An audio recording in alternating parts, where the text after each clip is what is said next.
મિત્રો, વિષય કોઈ પણ હોય, આપણને તો સામાન્ય જ્ઞાન મળવું જોઈએ. કોઈ પણ દિશામાંથી અમને શુભ અને સારા વિચાર પ્રાપ્ત થાવ, આવું આપણે ઋગ્વેદ શીખવાડે છે. મનોવિજ્ઞાન હોય, સમાજ હોય, અર્થશાસ્ત્ર, રાજ્યશાસ્ત્ર, હિસ્ટ્રી, કોઈ પણ વિષય હોય કે પછી ભૂગોળ હોય, આપણને સામાન્ય જ્ઞાન મળવું જોઈએ. તો એવો સામાન્ય જ્ઞાનથી ભરપૂર ભૂગોળનો એક પાઠ છે, પાઠ નંબર 5, પરિવહન. જોઈએ આપણે તેમના કેટલાક મહત્વના પ્રશ્નો.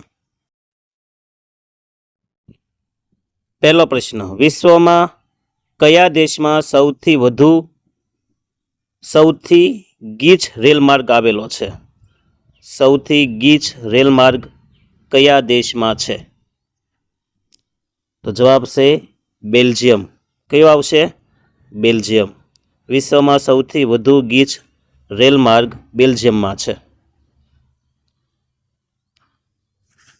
બીજું, ભારતમાં સૌપ્રથમ રેલની શરૂઆત કયા વર્ષમાં થઈ? આ તો આવડવું જોઈએ મિત્રો. જવાબ છે બી, 1853માં. કોના સમયમાં? ખ્યાલ છે તમને કોના સમયમાં? ડેલહાઉસીના સમયમાં. કોના સમયમાં? ડેલહાઉસી. ફરીવાર, ભારતમાં સૌપ્રથમ રેલની શરૂઆત ક્યારે થઈ? તો કે બી, 1853માં. ત્રીજું, એટલાન્ટિક અને પેસિફિક મહાસાગરને જોડતી નહેર કઈ? તો એટલાન્ટિક મહાસાગર અને પેસિફિક મહાસાગર, આ બંનેને જોડતી કોઈ નહેર હોય તો એ છે સી, પનામા નહેર. કઈ આવશે? પનામા નહેર. કયા બે સમુદ્ર? એટલાન્ટિક અને પેસિફિક. જો પનામા નહેર કયા બે સમુદ્રને જોડે છે? તો એટલાન્ટિક અને પેસિફિક મહાસાગર. ચોથું, વિશ્વમાં સૌથી લાંબી પાઇપલાઇન કઈ છે? તો જવાબ છે કોમેકોન. અમે જ્યારે ભણતા ને 12મું ત્યારે આ પ્રશ્ન મોસ્ટ ટાઈમ પીએ તો, એટલે એ જવાબ આવશે. કઈ? કોમેકોન અથવા કામેકાન એમ પણ કહી શકાય, જે વિશ્વની સૌથી લાંબી પાઇપલાઇન છે. પાંચમું, પરિવહનનું કયું વાહન પ્રદૂષણ ફેલાવતું નથી? હવે આ તો સામાન્ય જ્ઞાનમાં હાવ સામાન્ય પ્રશ્ન છે.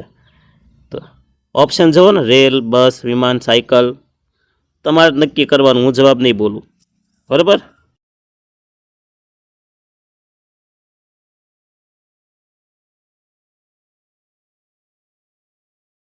વિશ્વની સૌથી મોટી સડક પ્રણાલી કયા દેશમાં છે? સૌથી વધુ ઘનિષ્ઠ સડક પ્રણાલી કયા દેશમાં છે? તો એનો જવાબ છે એ, USA, united state of America.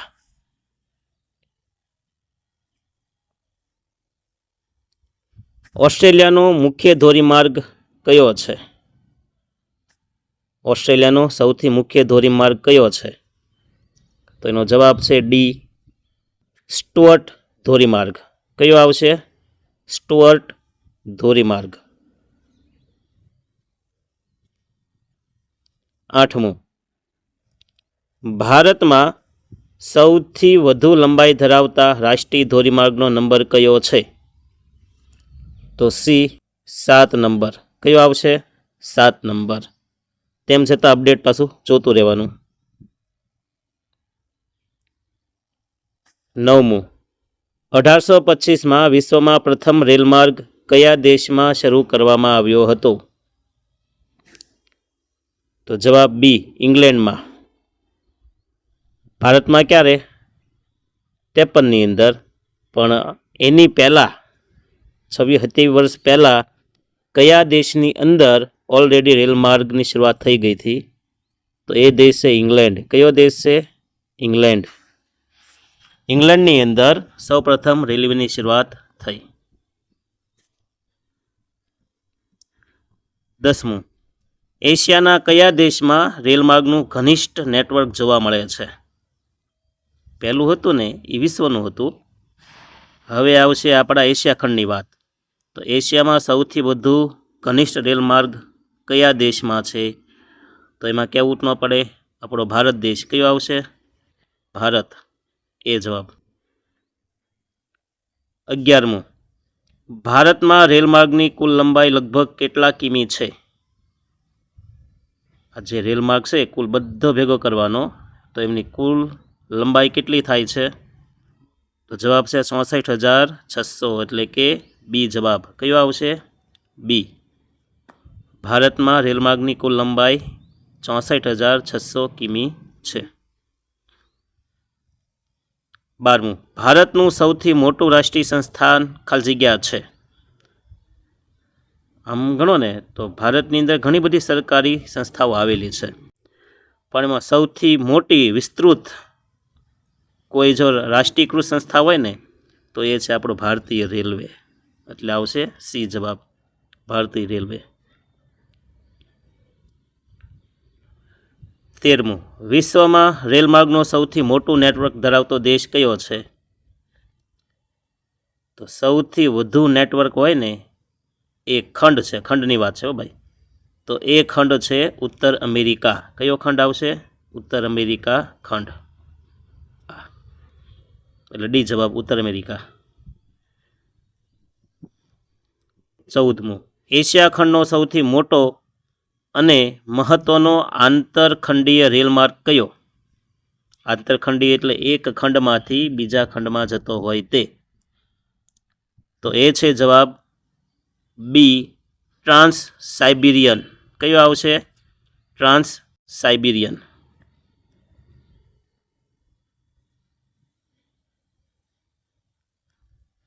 15, કોફીનું ઉત્પાદન ક્ષેત્ર કયું છે? તો કોફી છે ને સૌથી વધુ થાય છે બ્રાઝિલની અંદર. ક્યાં આવશે? એ જવાબ, બ્રાઝિલ. કોફીનું ઉત્પાદન ક્ષેત્ર છે ને બ્રાઝિલ છે. 16મું, રેલમાર્ગોની સૌથી વધુ ગીચતા કયા ખંડમાં છે? તો રેલમાર્ગોની સૌથી વધુ જો ગીચતા હોય ને તો ગીચતામાં આવશે યુરોપ ખંડ. ખંડની વાત છે, દેશની વાત નથી, તો આવશે યુરોપ. જો લંબાઈ, રેલમાર્ગમાં લંબાઈ અને ગીચતા આવા બે અલગ અલગ પ્રશ્ન પૂછી શકે. ભારતમાં સૌ પ્રથમ પાઇપલાઇનનું નિર્માણ ક્યારે થયું? તો સી જવાબ, 1962માં. ભારતમાં સૌ પ્રથમ પાઇપલાઇનનું નિર્માણ ક્યારે થયું? 1962માં. ભારતમાં રેલવે સ્ટેશનોની સંખ્યા કેટલી છે? ભારતમાં રેલવે સ્ટેશનોની સંખ્યા કેટલી છે? તો ડી જવાબ, 7,133. કેટલી છે? 7,133 રેલવે સ્ટેશનો છે. ભારતમાં રાષ્ટ્રીય ધોરીમાર્ગોની સંખ્યા કેટલી છે? તો રાષ્ટ્રીય ધોરીમાર્ગો છે, રાધો માર્ગ છે 223. બી જવાબ, 223. રાષ્ટ્રીય ધોરીમાર્ગ કેટલા છે? તો 223. વચ્ચે તમને થોડાક ડિસ્ટર્બ કરું કે શક્ય હોય ક્યાં સુધી આપણે સાથે લખવાનું રાખવાનું, બરાબર? મારે પણ યાદ રહી જાય એટલા માટે કે મારે કન્ટેન્ટ પહેલાં ભેગું કરવાનું, પ્રૂફ રીડિંગ કરવાનું, પછી પાછા PDF બનાવવાની, રેકોર્ડિંગ કરવાનું, એ પાછું સાંભળવાનું.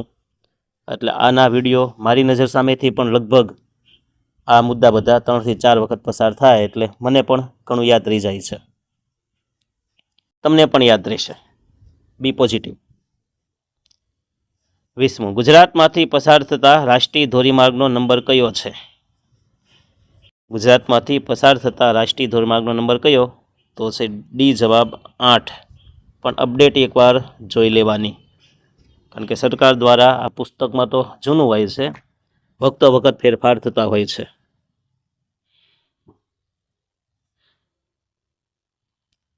ટ્રાન્સ કેનેડિયન ધોરીમાર્ગ વેનકુવરને કયા શહેર સાથે જોડે છે? ટ્રાન્સ કેનેડિયન ધોરીમાર્ગ વેનકુવરને કયા શહેર સાથે જોડે છે? તો એનો જવાબ છે સેન્ટ જ્હોન. કયું આવશે? સેન્ટ જ્હોન સાથે જોડે છે. 22મું, દુનિયાનો સૌથી મોટો આંતરિક જળમાર્ગ કયો?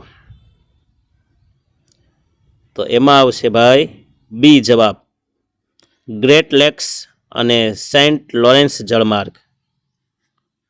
આંતરરાષ્ટ્રીય નહીં, એવો આંતરિક જળમાર્ગ પૂછ્યો છે.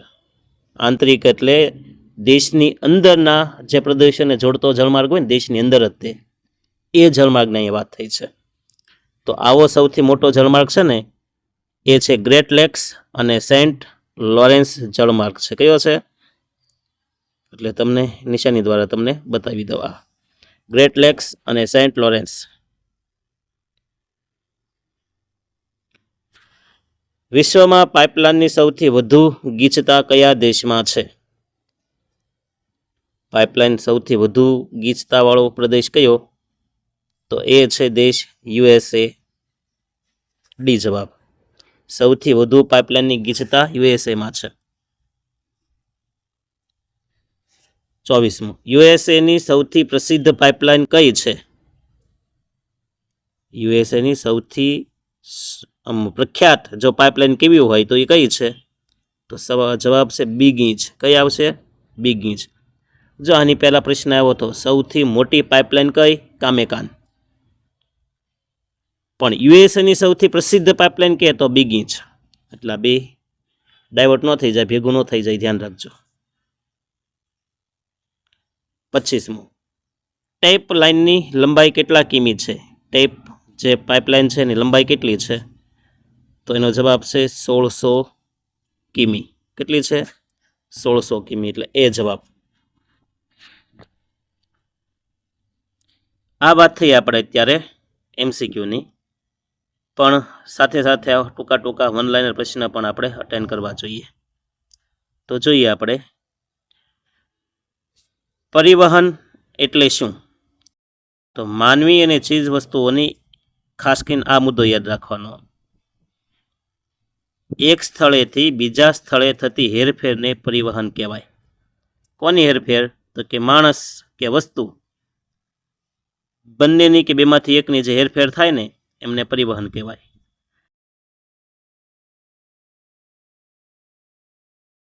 આંતરરાષ્ટ્રીય કક્ષાએ ચીજવસ્તુઓની હેરફેર શેના માધ્યમથી કરવામાં આવે છે? તો સૌથી પ્રખ્યાત હોય ને આંતરરાષ્ટ્રીય કક્ષાએ, ખાસ કરીને ચીજવસ્તુ માટે, જો માણસ કરતા હોય તે ચીજવસ્તુ માટે, તો એ છે દરિયાઈ માર્ગ આવશે. કયો આવશે? દરિયાઈ માર્ગ. અને મોટા મોટા સ્ટીમર, બોટ, જહાજ દ્વારા છે એ કરોડો ટન માલની હેરાફેરી કરવામાં આવે છે.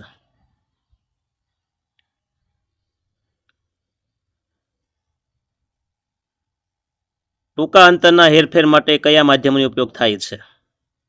નજીકમાં જ હોય તો કયા માધ્યમનો ઉપયોગ થાય છે? તો ટૂંકા ગાળા માટે આવશે સડક માર્ગ. કયો આવશે?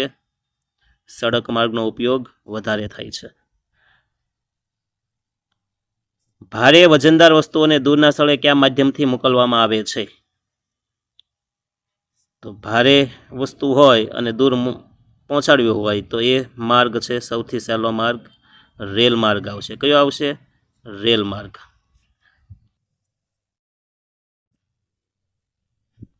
પરિવહનનો કયો માર્ગ સૌથી મોંઘો છે? હવે એ તો કોમન સેન્સ કહેવાય. કયો આવશે? હવાઈ માર્ગ. મારે પણ એકવાર વિમાનમાં બેસવું છે. એમ તો હું 10-15 વખત વિમાનમાં બેસી ગયો, પણ અમારા ભાવનગરના ભાદરવીના મેળામાં, તરણેતરના મેળામાં એમ વિમાનમાં બેઠો, હકીકતમાં નહીં. એમ તો લગભગ મેં 30 વખત કોશિશ કરી વિમાનમાં બેસવાની, પણ સફળતા મળી નથી. આદિકાળથી જમીન માર્ગ તરીકે શેનો ઉપયોગ થતો હતો? આદિકાળ એટલે પહેલાંના સમયથી આ જમીન માર્ગ છે એનો ઉપયોગ શેના માટે થતો? જમીન માર્ગ તરીકે શેનો ઉપયોગ થતો? તો પગદંડી કે કાચા માર્ગનો ઉપયોગ થતો હતો. 7મું, ઔદ્યોગિક ક્રાંતિની શરૂઆત ક્યારે થઈ? તો IMP છે ભાઈ, 18મી સદીમાં યુરોપમાં થઈ હતી. ક્યાં થઈ હતી? 18મી સદી, અને યુરોપની અંદર ઔદ્યોગિક ક્રાંતિની શરૂઆત થઈ. 8મું, ઘર આંગણા સુધી સેવા પૂરી પાડતો મહત્વનો માર્ગ કયો? તો આપણે છેક ઘર સુધી, આંગણા સુધી જો કોઈ માર્ગ આવતો હોય તો એ માર્ગ છે સડક માર્ગ. કયો આવશે? સડક માર્ગ, જે ઘરથી ઘર સુધીની સેવા આપે છે. જો જળમાર્ગ ખરા, પણ જળમાર્ગ તો જ્યાં સુધી જળ છે ત્યાં સુધી. એરપોર્ટય ખરું, પણ એ તો જ્યાં એનું ટર્મિનલ હોય ત્યાં સુધી. રેલમાર્ગય ઉપયોગી જ છે, પણ રેલવે સ્ટેશન હોય ત્યાં સુધી. આપણા ઘર સુધી તો આ ત્રણમાંથી એકેય વસ્તુ આવવાની નથી. એટલે માત્ર સડક માર્ગ જ આપણા ઘર સુધી અને ઘર આંગણા સુધી આવી શકે.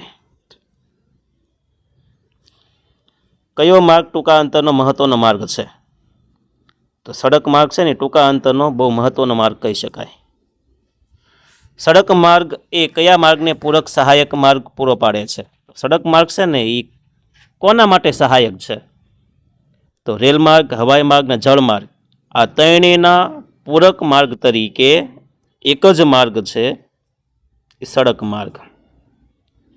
કારણ કે સડક દ્વારા જ રેલવે સ્ટેશન જવાય, સડક દ્વારા જ એરપોર્ટ જવાય, સડક માર્ગ દ્વારા જ બંદર હોય, જેટી હોય ત્યાં સુધી જઈ શકાય. એટલે આ ત્રણ જગ્યાએ જવું હોય તો સડક માર્ગ ઉપયોગી. શેના વિકાસમાં સડક માર્ગનો ફાળો સર્વોપરી છે? તો કૃષિ, પશુપાલન ને ગ્રામીણ વિકાસમાં સડક માર્ગનો ફાળો સર્વોપરી છે. કયા ખંડમાં સડક માર્ગનો વિકાસ સૌથી વધારે છે? સૌથી વધારે જો સડક માર્ગ હોય ને તો એ છે ઉત્તર અમેરિકા ખંડ. કયો આવશે? ઉત્તર અમેરિકા. સડક માર્ગમાં સૌથી વધારે ઉપયોગી હોય એવો કયો ખંડ છે? સૌથી વધુ સડક માર્ગ હોય એવો એ છે ઉત્તર અમેરિકા ખંડ. ટ્રાન્સ કેનેડિયન ધોરીમાર્ગ કયા બે શહેરોને જોડે છે? તો ટ્રાન્સ કેનેડિયન ધોરીમાર્ગ છે ને એ સેન્ટ જોનને વેનકુવર સાથે જોડે. કોની સાથે? વેનકુવર સાથે જોડે છે.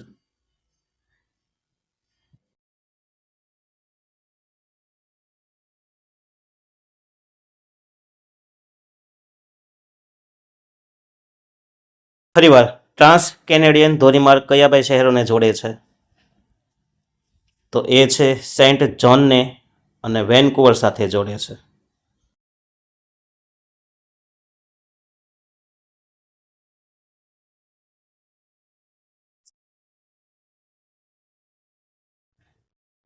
સેન્ટ જોનને વેનકુવર સાથે જોડે છે.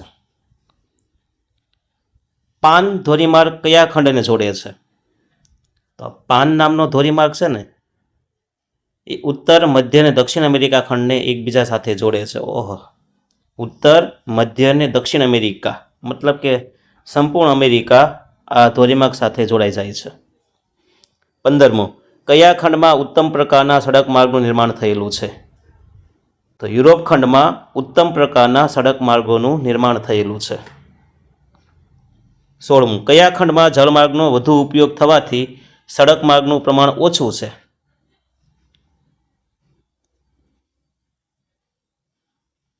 જળમાર્ગનો વધુ ઉપયોગ થાય એટલા માટે સડક માર્ગ કઈ જગ્યાએ ઓછા છે? તો એ આવશે યુરોપ ખંડની અંદર. કારણ કે યુરોપ ખંડમાં શું છે? જળમાર્ગ વધારે છે, એટલે સડક માર્ગનું પ્રમાણ કેવું? ઓછું છે. ભારતના કયા સમયમાં રાજમાર્ગોની જાળ પથરાયેલી હતી? બહુ યાદ રાખજો, મોસ્ટ એમપી. તો મૌર્ય યુગ અને ગુપ્ત યુગના સમયમાં. બરાબર, ગુપ્ત યુગ ને મૌર્ય યુગના સમયમાં રાજમાર્ગોની જાળ પથરાયેલી હતી. માર્ગોના મહાનિર્માતા તરીકે કોણ જાણીતું છે? તો માર્ગોના મહાન નિર્માતા તરીકે સમ્રાટ અશોક અને ચંદ્રગુપ્ત મૌર્ય, આ બે વ્યક્તિ ખાસ જાણીતા છે ભારતની અંદર. હાઇલાઇટ આપણે કરીએ છીએ. સમ્રાટ અશોક અને ચંદ્રગુપ્ત મૌર્ય. ભારતમાં રાજમાર્ગોની જાળ પથરાયું હતું એમના નિર્માતા તરીકે સમ્રાટ અશોક અને ચંદ્રગુપ્ત મૌર્ય, એટલે કે એક ગુપ્ત વંશ અને એક મૌર્ય વંશ. વિશ્વમાં સૌથી મોટી સડક પ્રણાલી ક્યાં જોવા મળે છે? તો વિશ્વમાં સૌથી મોટી સડક પ્રણાલી, સડક એટલે રસ્તા, યુએસએમાં જોવા મળે. ક્યાં જોવા મળે? યુએસએમાં, અમેરિકામાં સૌથી વધુ સડક પ્રણાલી જોવા મળે છે. જો યુરોપમાં નથી, યુરોપમાં તો જળમાર્ગ વધુ છે. 20મું, ભારતની સડક પ્રણાલી કયા દેશ પછીના બીજા ક્રમે આવે છે? તો સડક પ્રણાલીમાં ભારત છે ને એ બીજા ક્રમે છે, પણ પહેલા ક્રમે યુએસએ, અને યુએસએને બાદ કરતા આપણો પછીનો ક્રમ આવે છે. ભારતની સડક માર્ગની લંબાઈ કેટલા કિમી છે? અગાઉ જોયું રેલ માર્ગની લંબાઈ, પણ ભારતની સડક માર્ગની લંબાઈ છે 33.24 લાખ કિમી. ખાસ યાદ રાખજો. તો સડક માર્ગ કેટલો પથરાયેલો છે? 33.24 લાખ કિમી પથરાયેલો છે. સડક માર્ગના મહત્વના આધારે તેના કેટલા પ્રકાર પડે છે? સડક માર્ગના મહત્વના આધારે તેના 5 પ્રકાર પડે. કેટલા પ્રકાર પડે સડકના રસ્તાના? 5. ભારતમાં રાષ્ટ્રીય ધોરીમાર્ગની સંખ્યા કેટલી છે? રાધો માર્ગ. તો ભારતમાં રાષ્ટ્રીય ધોરીમાર્ગની સંખ્યા 223 છે. કેટલી? 223. રાષ્ટ્રીય ધોરીમાર્ગ નંબર 1 કયા બે શહેરોને જોડે છે? રાષ્ટ્રીય ધોરીમાર્ગ નંબર 1 દિલ્હીને અમૃતસર સાથે જોડે છે. રાષ્ટ્રીય ધોરીમાર્ગ નંબર 2 કયા બે શહેરોને જોડે છે?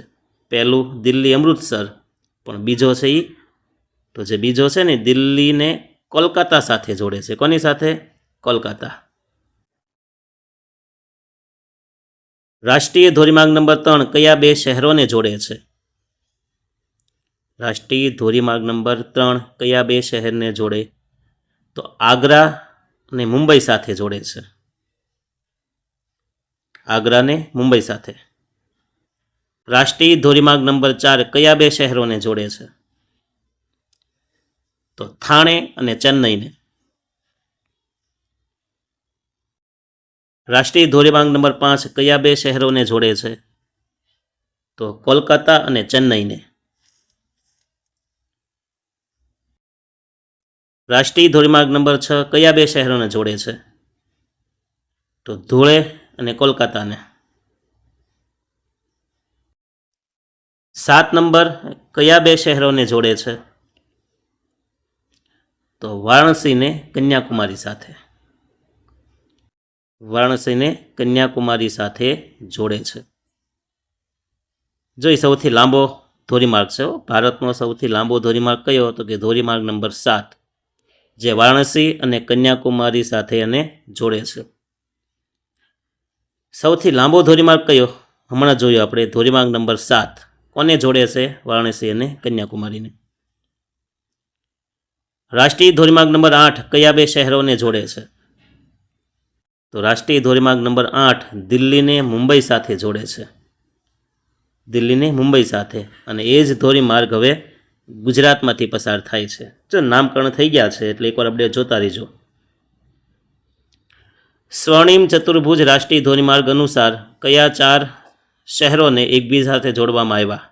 સુવર્ણ ચતુર્ભુજ એટલે ગોલ્ડન કોરિડોર માર્ગ 4 શહેરને જોડે છે. કયા 4 શહેર? તો દિલ્હી, મુંબઈ, ચેન્નઈ અને કોલકાતા. આ 4 મહાનગરને જોડતો માર્ગ એટલે સ્વર્ણિમ ચતુર્ભુજ માર્ગ. સ્વર્ણિમ ચતુર્ભુજ ધોરીમાર્ગની લંબાઈ કેટલી છે? તો એનો જવાબ છે 5846. કેટલી છે? 5846 કિમી. દિલ્હીથી મુંબઈ, મુંબઈથી કોલકાતા, કોલકાતાથી મુંબઈથી ચેન્નઈ, ચેન્નઈથી કોલકાતા અને કોલકાતા પાછું દિલ્હી. આમ 4 મહાનગરને જોડતા જે માર્ગ બન્યો ને એની લંબાઈ 5846 કિમી છે.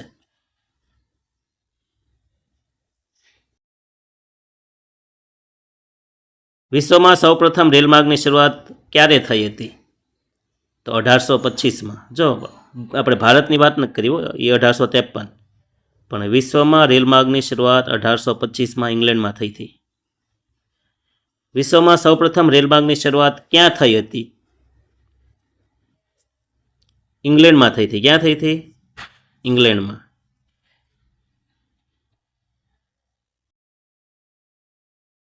સૌપ્રથમ રેલવેની શરૂઆત ઇંગ્લેન્ડમાં થઈ હતી 1825માં.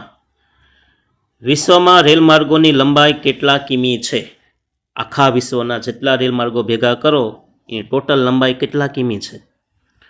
13 લાખ કિમી છે. કેટલી છે? 13 લાખ કિલોમીટર લંબાઈ એમની છે.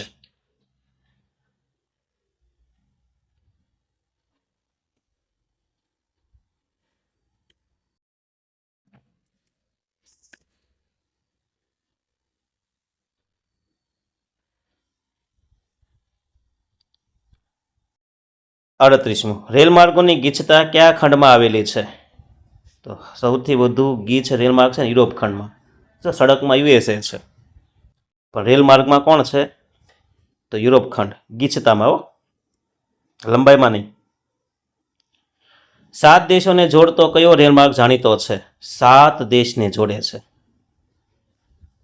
7 દેશને જોડ રેલમાર્ગ કયો છે? ખાસ હાઇલાઇટ કરવાનું છે આ તો એ છે ઓરિએન્ટલ એક્સપ્રેસ રેલમાર્ગ. 7 દેશોને જોડતો કયો રેલમાર્ગ જાણીતો છે? તો ઓરિએન્ટલ એક્સપ્રેસ રેલમાર્ગ. કયો રેલમાર્ગ આંતરખંડીય રેલમાર્ગ છે? મતલબ કે એક ખંડથી બીજા ખંડમાં રેલવે પસાર થાય છે. તો એ છે સાઇબિરિયન રેલમાર્ગ. એશિયા અને યુરોપને જોડતો આંતરખંડીય રેલમાર્ગ છે. કયો છે? Trans Siberian. એક ખંડમાંથી બીજા ખંડમાં જાય તો એની લંબાઈ કેટલી છે? વિચાર તો કરો. અને એ રેલવે પહોંચતી ક્યારે હશે? કયો ખંડ સૌથી મોટું રેલમાર્ગનું નેટવર્ક ધરાવતો ખંડ છે? તો ઉત્તર અમેરિકા ખંડ છે ને, એ સૌથી મોટું રેલવે નેટવર્ક ધરાવતો ખંડ છે, ઉત્તર અમેરિકા. સૌથી મોટો ખંડ કયો? તો એશિયા ખંડ.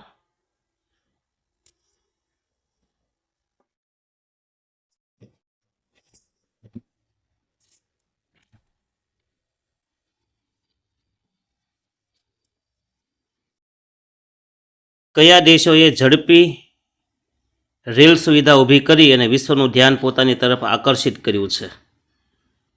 તો એવા દેશોમાં આવશે જાપાન, ચીન જેવા દેશોએ ઝડપી રેલ સુવિધા ઊભી કરી અને વિશ્વનું ધ્યાન પોતાની તરફ આકર્ષિત કર્યું છે. અને એ બધા દેશમાં તો હવે મેટ્રો ટ્રેન, સુપરફાસ્ટ ટ્રેન આવી ગઈ છે. આગળ જોઈએ. ભારતનું સૌથી મોટું રાષ્ટ્રીય સંસ્થાન કયું? તો ભારતનું સૌથી મોટું સરકારી અને રાષ્ટ્રીય સંસ્થાન એ છે રેલવે. કયું આવશે? રેલવે. એના જેટલું સૌથી મોટું રાષ્ટ્રીય સરકારી સંસ્થાન બીજું એક પણ નથી. 45મું, ભારતમાં રેલમાર્ગોની શરૂઆત ક્યારે થઈ હતી અને ક્યાં થઈ હતી? તો પૂરી તારીખ આપણે આપેલી છે. અત્યાર સુધી આપણને યાદ હતું 1853, પણ રેલમાર્ગની શરૂઆત 16 એપ્રિલ 1853માં થઈ હતી. ક્યારે? 16 એપ્રિલ 1853માં. કયા બે શહેર વચ્ચે? તો મુંબઈ અને થાણા વચ્ચે. જો આપ્યું નથી, પણ મારી રીતના હું કહી દઉં. ડેલહાઉસીના સમયમાં આ રેલમાર્ગની શરૂઆત થઈ હતી.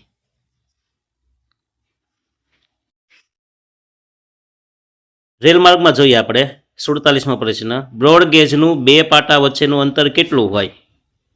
આમ તો રેલમાર્ગના 3 પ્રકાર છે: બ્રોડગેજ, નેરો ગેજ અને મીટર ગેજ. આ પ્રમાણે એન્જિન બનતા હોય છે. મીટર ગેજમાં, બ્રોડગેજમાં અને નેરો ગેજમાં 2 પાટા વચ્ચેનું અંતર અલગ અલગ હોય છે. તો આપણે બ્રોડગેજમાં હોય ને, એ પાટાનું અંતર 1.674 મીટર, 1 મીટર કરતાંય વધુ હોય છે. એટલે ફરી વખત આપણે જોઈએ. બ્રોડગેજમાં પાટાનું અંતર કેટલું હોય? તો કે 1.674 મીટર હોય છે. મીટર ગેજમાં 2 પાટા વચ્ચેનું અંતર કેટલું? તો મીટરમાં ખાલી 1 મીટર યાદ રાખવાનું કે 2 પાટા વચ્ચેનું અંતર આવશે 1 મીટર. નેરો ગેજનું 2 પાટા વચ્ચેનું અંતર કેટલું હોય છે? તો નેરો ગેજનું 2 પાટા વચ્ચેનું અંતર 0.762, મતલબ કે એ 2 પાટા વચ્ચે અંતર ઓછું હોય, સાંકડો હોય છે. જો ઝડપી વિકાસ કરવા માટે, ઝડપથી ટ્રેન ચલાવવા માટે હવે નેરો ગેજ કંઈ કામમાં આવતી નથી. એટલે સરકારે નેરો ગેજમાંથી હવે બ્રોડ ગેજમાં રૂપાંતર શરૂ કરી દીધું છે. એટલે નેરો ગેજના બે પાટા વચ્ચેનું અંતર કેટલું હોય? 0.762 મીટર હોય છે. 50. જળમાર્ગનો મોટો લાભ શું? તો જળમાર્ગનો મોટો લાભ એ છે કે તેમાં રસ્તા, રેલમાર્ગ વગેરે જેવી મરામતની કોઈ જરૂર નહીં. સસ્તું ભાડું સિદ્ધપુરની યાત્રા કહી શકાય. કયો માર્ગ પરિવહનનું સસ્તું માધ્યમ છે? સાવ સસ્તું માધ્યમ તો એ છે જળમાર્ગ. કારણ કે એમાં નહીં રોડ બનાવવાનું, ન સ્ટેશન બનાવવાના, એવી કોઈ માથાકૂટ નથી હોતી. જળમાર્ગને કયા બે વિભાગમાં વહેંચવામાં આવ્યા? તો જળમાર્ગના બે ભાગ છે, આંતરિક અને આંતરરાષ્ટ્રીય. એટલે કે આંતરિક અને દરિયાઈ જળમાર્ગ એવા બે ભાગ છે. આંતરિક જળમાર્ગ કોને કહેવાય? કે નદીઓ, નહેરો, સરોવરો દ્વારા દેશના તટીય કિનારે અને દેશના અંદરના ભાગમાં, બરાબર, દેશના આંતરિક ભાગમાં જે જળ પરિવહન થાય એમને આંતરિક જળમાર્ગ કહેવાય. 54. દુનિયાનો સૌથી મોટો જળમાર્ગ કયો? તો દુનિયાનો સૌથી મોટો જળમાર્ગ છે ગ્રેટ લેક્સ અને સેન્ટ લોરેન્સ જળમાર્ગ. 55. ભારતમાં આંતરિક જળમાર્ગોનો વિકાસ કયા રાજ્યમાં જોવા મળે છે? તો આંતરિક જળમાર્ગ હોય મોટાભાગે ભારતની અંદર નદીઓ દ્વારા થાય છે. જ્યાં ઊંડી નદી બારે માસ પાણી રહેતું હોય ને એ નદી આપણને ઉપયોગી છે. તો એમાં આવશે ઉત્તર પ્રદેશ, પશ્ચિમ બંગાળ, બિહાર અને અસમમાં. કારણ કે ત્યાં ગંગા અને બ્રહ્મપુત્ર જેવી મોટી નદીઓ આવેલી છે. એટલે આપણે ગુજરાતમાં વાટ ન જોતા, કારણ કે ગુજરાતની અંદર બારે માસ જે પાણી હોવું જોઈએ એવી ઊંડી પાણીવાળી આપણે નદીઓ છે નહીં. 56. ભારતમાં કેટલા કિમી લંબાઈના આંતરિક જળમાર્ગો છે? તો ભારતમાં 14,477 કિમી લંબાઈના આંતરિક જળમાર્ગ છે. આંતરિક જળમાર્ગોમાં નદીઓ અને નહેરો કેટલા કિમીની લંબાઈ ધરાવે છે? તો આંતરિક જળમાર્ગમાં નદીઓ 10,027 કિમી અને નહેરો છે એ 4,438 કિમી લંબાઈ ધરાવે છે. જો અમુક નહેરો બનીને એ નહેરોમાં પણ આંતરિક જળમાર્ગ થાય છે ભારતની અંદર. 58. રાષ્ટ્રીય જળમાર્ગ નંબર 1 કઈ નદી પર છે? તો 1 નંબર, જો આંતરિક જળમાર્ગની વાત છે તો રાષ્ટ્રીય જળમાર્ગ નંબર 1 ગંગા નદી પર છે. રાષ્ટ્રીય જળમાર્ગ નંબર 2 કઈ નદી પર છે? તો જવાબ બ્રહ્મપુત્ર નદી ઉપર. રાષ્ટ્રીય જળમાર્ગ નંબર 3 કયા રાજ્યમાં છે? તો કેરળ રાજ્યમાં છે અને એક નહેર ઉપર છે. રાષ્ટ્રીય જળમાર્ગ નંબર 4 કઈ નદી પર છે? તો ગોદાવરી અને કૃષ્ણા નદી પર છે. રાષ્ટ્રીય જળમાર્ગ નંબર 5 કઈ નદી પર છે? તો એ છે બ્રહ્માણી નદી પર. કઈ આવશે? બ્રહ્માણી. સસ્તું પરિવહન કયું? સાવ સસ્તું હોય એવું તો એ છે દરિયાઈ માર્ગ. બરાબર, દરિયામાં જળ મફતમાં આવે છે, ખાલી એક જહાજ બનાવવાની. બરાબર, બાકી કોઈ પણ જાતની એમાં મેન્ટેનન્સ હોતું નથી. જહાજોને કેવા ઉપકરણોથી સુસજ્જિત કરવામાં આવ્યા? વર્તમાન સમયમાં જે જહાજ બને એમાં રડાર, વાયરલેસ, દૂર સંવેદન, નૌકાયાન પ્રણાલીથી એને સુસજ્જિત કરવામાં આવ્યા છે. ઉત્તર એટલાન્ટિક માર્ગ કયા બે દેશને એકબીજા સાથે જોડે છે? તો ઉત્તર એટલાન્ટિક માર્ગ છે ને કેનેડા, USA અને પશ્ચિમ યુરોપની સાથે એને જોડે છે. કયા 3 સ્થળ બોલ્યો? કેનેડા, USA અને પશ્ચિમ યુરોપ. નહેર કોને કહેવામાં આવે છે? તો કે સમુદ્રો કે મહાસાગરોને જોડતા માનવ નિર્મિત જળ સ્વરૂપોને નહેર કહેવામાં આવે છે. નહેર જો નદીમાં પણ હોય છે કે નદીમાંથી પણ, અને દરિયાઈ માર્ગવાળી નહેર પણ હોય, જેમ કે પનામા. સુએજ નહેર કયા બે સમુદ્રને એકબીજા સાથે જોડે છે? સુએજ નહેર છે ને ભૂમધ્ય અને રાતા સમુદ્રને એકબીજા સાથે જોડે છે. ખાસ યાદ રાખજો સુએજ નહેર. આના પ્રશ્ન પૂછી શકે, પનામા અને એક સુએજ. તો સુએઝ નહેર છે ને ભૂમધ્ય સમુદ્ર અને રાતા સમુદ્રને એકબીજા સાથે જોડે છે. સુએઝ નહેર ક્યારે પૂર્ણ કરવામાં આવી હતી, મતલબ કે એનું કામકાજ ક્યારે પૂર્ણ થયું? તો 1869માં. આ તારીખ યાદ રહી જાય એમ છે, કારણ કે આ જ તારીખમાં સાલવારીમાં એક ભારતના મહાન નેતાનો જન્મ હતો. તમે યાદ કરજો. સુએઝ નહેર બનાવવાનું શ્રેય કયા એન્જિનિયરના ફાળે જાય છે? આ એક આપણે 1869ની વાત થઈ ને સુએઝ નહેરની, તો તમે કોમેન્ટ કરજો કે 1869માં કયા મહાન નેતાનો જન્મ થયો હતો. મને કોમેન્ટમાં લખજો એટલે ખ્યાલ આવે, કારણ કે અમુક યાદશક્તિ છે ને એ કમ્બાઈન કરો ને તો વધુ યાદ રહે. જેમ તમને એક ઉદાહરણ આપું કે 20 માર્ચ, 21 માર્ચ, 22 માર્ચ, 23 માર્ચ, આ 4 સળંગ માર્ચ મહિનો છે ને એ ચારેમાં વિશ્વ ચકલી દિવસ, વિશ્વ વન દિવસ, વિશ્વ જળ દિવસ અને આપણા ક્રાંતિકારીઓ ભગતસિંહને એને ફાંસી આપવામાં આવી હતી તો એ શહીદ દિવસ, આ ચારે લાઇનમાં છે એટલે તમને ઝડપથી યાદ રહે. એટલે કોમેન્ટ કરજો 1869માં કોનો જન્મ થયો હતો. સુએઝ નહેર બનાવવાનું શ્રેય કયા એન્જિનિયરના ફાળે જાય છે? તો સુએઝ નહેર બનાવવાનું શ્રેય ફ્રેન્ચ એન્જિનિયર ફર્ડિનાન્ડ દ લેસેપ્સના ફાળે જાય છે. સુએઝ નહેર બનાવવાનું શ્રેય કોના ફાળે જાય છે? તો એન્જિનિયર છે ફર્ડિનાન્ડ દ લેસેપ્સ. ફરીવાર આ સુએઝ નહેરની વાત આવી ને એટલે સુએઝ નહેર કયા બે સમુદ્રને જોડે છે? તો ભૂમધ્ય અને રાતા સમુદ્રને. સુએઝ નહેરનું નિર્માણ ક્યારે થયું? 1869માં. સુએઝ નહેરનું નિર્માણ કયા એન્જિનિયરે કર્યું જે ફ્રાન્સના હતા? તો એ છે ફર્ડિનાન્ડ દ લેસેપ્સ.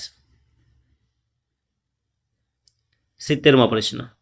સુએઝ નહેર પહેલાંનો મહત્વનો માર્ગ કયો હતો? સુએઝ નહેર જ્યારે નહોતી બની નિર્માણ પહેલાં કયા માર્ગે આવતા પ્રવાસીઓ? તો એ પહેલાંનો માર્ગ છે કેપ ઓફ ગુડ હોપ, જેનો ગુજરાતી અર્થ થાય સારી આશાની ભૂશીર. પનામા અને સિડની વચ્ચેનું અંતર કેટલું છે? તો પનામા અને સિડની વચ્ચેનું અંતર 12,000 કિમી છે.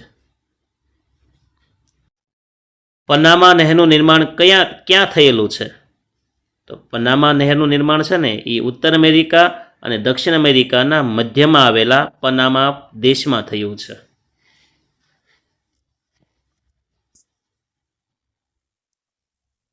પનામા નહેર કયા બે મહાસાગરને જોડે છે? તો એટલાન્ટિક મહાસાગર અને પેસિફિક મહાસાગર. આની પહેલાં આપણે જોયું જો અહીંયા કે સુએઝ નહેર છે ને એ કોને જોડે છે? તો કે ભૂમધ્ય સમુદ્ર અને રાતા સમુદ્રને. એ ખાલી સમુદ્રને જોડે છે, પણ પનામા નહેર છે ને એ તો બે મહાસાગરને જોડે છે.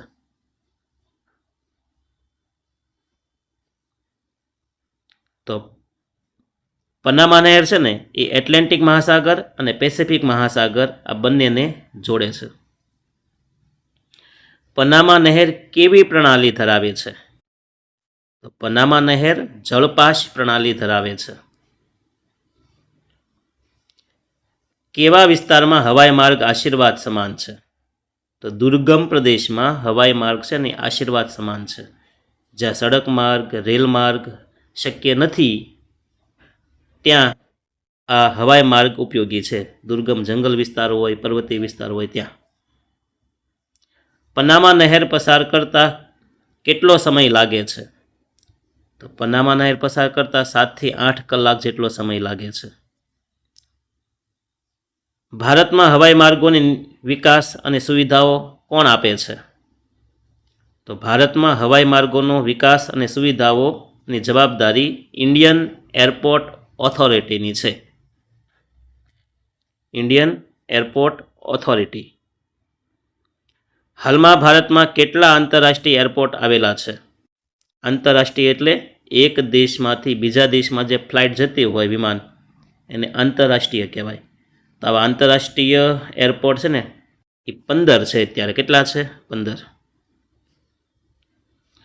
હાલમાં ભારતમાં કેટલા રાષ્ટ્રીય એરપોર્ટ છે? દેશની અંદર એક સ્થળેથી બીજા સ્થળે જતા હોય એવા. તો 87. કેટલા છે? 87. હાલમાં ભારતમાં કેટલા નાગરિક વિમાન ટર્મિનલ આવેલા છે? આપણે એરપોર્ટ કહીએ. એરપોર્ટ એટલે શું? નાગરિક વિમાન ટર્મિનલ. તો 25 જેટલા નાગરિક વિમાન ટર્મિનલ આવેલા છે. ભારતમાં કેટલા હવાઈ મથકોની વ્યવસ્થા ઓથોરિટી દ્વારા સંભાળવામાં આવે છે? તો 127 જેટલા હવાઈ મથકોની વ્યવસ્થા ઓથોરિટી દ્વારા સંભાળવામાં આવે છે. હવાઈ પરિવહનનું રાષ્ટ્રીયકરણ ક્યારે કરવામાં આવ્યું? તો હવાઈ પરિવહનનું રાષ્ટ્રીયકરણ 1953માં કરવામાં આવ્યું.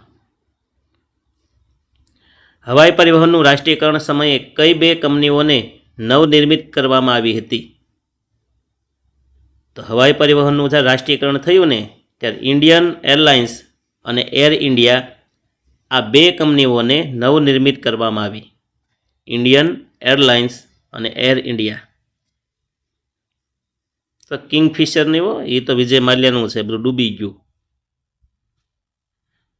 ભારતના મુખ્ય હવાઈ મથકો કયા છે? તો ભારતના મુખ્ય હવાઈ મથકો દિલ્હી, મુંબઈ, કોલકાતા, ચેન્નઈ, બેંગલુરુ, અમદાવાદ, હૈદરાબાદ, અમૃતસર, જયપુર, નાગપુર, કોચી, ગુવાહાટી, લખનઉ, ભુવનેશ્વર અને વિશાખાપટ્ટનમ છે. જો આ બધા સ્થળેથી આંતરરાષ્ટ્રીય ફ્લાઇટ જાય છે. પાઇપલાઇનમાં શેની હેરફેર થાય છે? તો પાઇપલાઇન પરિવહનનો માર્ગ જ છે, પણ એમાં ખાસ કરીને પ્રવાહી જે પદાર્થો હોય એ અને કુદરતી વાયુની હેરફેર થાય છે. પાઇપલાઇનનો ઉપયોગ કયા કાર્યમાં થાય છે? તો પાઇપલાઇનમાં પેટ્રોલિયમ અને તેની પેદાશો કુદરતી વાયુને વધુ અંતર સુધી લઈ જવા એ કાર્ય કરે છે, ઉપયોગમાં આવે છે. વિશ્વમાં પાઇપલાઇનની વધુ ગીચતા ક્યાં જોવા મળે? તો યુએસએમાં. યુએસએની પ્રસિદ્ધ પાઇપલાઇન કઈ? આપણે એમસીક્યુમાં આવી ગયું તો આવશે બિગ ઇંચ. જો સૌથી મોટી પાઇપલાઇન છે ને એ કામેકાંત છે, પણ યુએસએની પ્રસિદ્ધ પાઇપલાઇનનું નામ દેવું હોય તો એ છે બિગ ઇંચ. ટેપ પાઇપલાઇનની લંબાઈ કેટલી છે? 1600 કિમી. જેટલો આપણો ગુજરાતનો દરિયા કિનારો છે ને એટલી તેની લંબાઈ છે. પાઇપલાઇનની દેખરેખ કોણ રાખે છે? તો પાઇપલાઇનની દેખરેખ પેટ્રોલિયમ અને કુદરતી ગેસ મંત્રાલય, આપણે ભારતની અંદર. પેટ્રોલિયમ અને કુદરતી ગેસ મંત્રાલયની સ્થાપના ક્યારે કરવામાં આવી હતી? તો પેટ્રોલિયમ અને કુદરતી ગેસ મંત્રાલયની સ્થાપના 1959માં કરવામાં આવી હતી. એશિયાની સૌપ્રથમ પાઇપલાઇનનું નિર્માણ ક્યારે થયું? તો એશિયાની પ્રથમ પાઇપલાઇનનું નિર્માણ 1962માં થયું. વિશ્વમાં રોપવેની શરૂઆત કયા સ્વરૂપે થઈ હતી? તો વિશ્વમાં રોપવેની શરૂઆત સાંકડી ઊંડી નદીઓ ખીણોને ઓળંગવા માટે 2 છેડે બાંધેલા ધાતુના મજબૂત દોરડા પર લટકતી પાલખી કે ટ્રોલી સ્વરૂપે થઈ હતું. ગુજરાતમાં રોપવે ક્યાં આવેલ છે? તો ગુજરાતમાં રોપવે પાવાગઢ, અંબાજી, સાપુતારા અને હાલમાં જૂનાગઢમાં પણ શરૂ છે. કયા સ્થળે, ગુજરાતમાં કયા સ્થળે રોપવે નાખવાની કામગીરી નિર્માણાધીન છે, શરૂઆત છે? તો ગુજરાતના ગિરનાર ખાતે, જો ગિરનાર જૂનાગઢમાં રોપવે નાખવાની કામગીરી નિર્માણાધીન છે. આમ આ પ્રશ્ન છે ને પુસ્તકનો છે એટલે નિર્માણાધીન બતાવે છે, પણ હાલમાં એ કામગીરી પૂરી થઈ ગઈ છે અને રોપવેની કામગીરી અત્યારે શરૂ છે. હવે ત્યાં પબ્લિક ઉપયોગ કરે છે. તો આ હતો આપણો 5મો પાઠ, મોસ્ટ આઈએમપી, અને એ પણ પરિવહનનો પાઠ. ખૂબ એટલે ખૂબ ઉપયોગી છે, કારણ કે સામાન્ય જ્ઞાનના ઘણા બધા પ્રશ્ન આ પાઠની અંદર આવી ગયા છે. તો અપેક્ષા રાખો કે આ વિડીયો તમને ગમ્યો હશે, અને ગમ્યો હોય તો જ તમારે લાઈક કરવાનું, શેર કરવાનું, સબસ્ક્રાઈબ કરવાનું, મિત્રો સુધી આ વિડીયો પહોંચાડવાનો. ઓકે, જો આપણે આ મારા વિડીયોના માધ્યમથી મેક્સિમમ હેતુ એ રહેશે, કોઈ આડીઅવળી વાતો કોમેન્ટ કરવા કરતાં સીધું જ તે તમને છે